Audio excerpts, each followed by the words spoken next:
It's interesting. The Cardinals have had a number of injuries to some key players here, and yet they are in first place. How do you explain that? Yeah, I mean, it is a little baffling. You think back a week ago, Dexter Fowler and Stephen Piscotty going down on the same day, and since then, the Cardinals are 6-0 and 6-0 on a road trip for the first time in franchise history.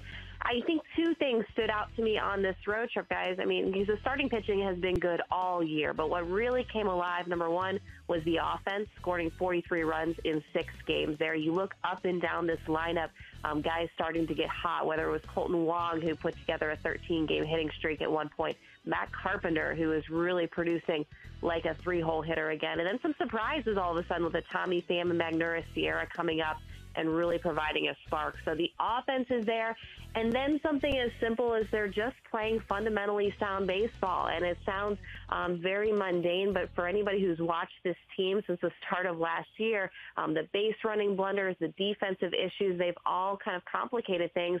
The team played a clean defensive series in Miami, smart base running. So those little things are the reasons why I think we saw the Cardinals able to come back from some deficits and able to win some close games. And then you have Dexter Fowler, who's been injured with that shoulder, but he's been able to come off the bench and contribute. How much longer till he's back in the starting lineup?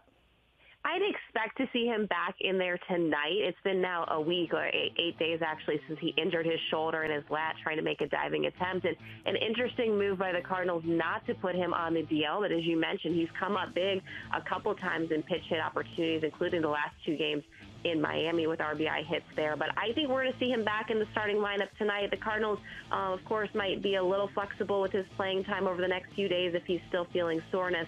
But he's been able to get the rest that he needs. And as long as he can go out today and prove that he can throw without issue, then he's ready to go.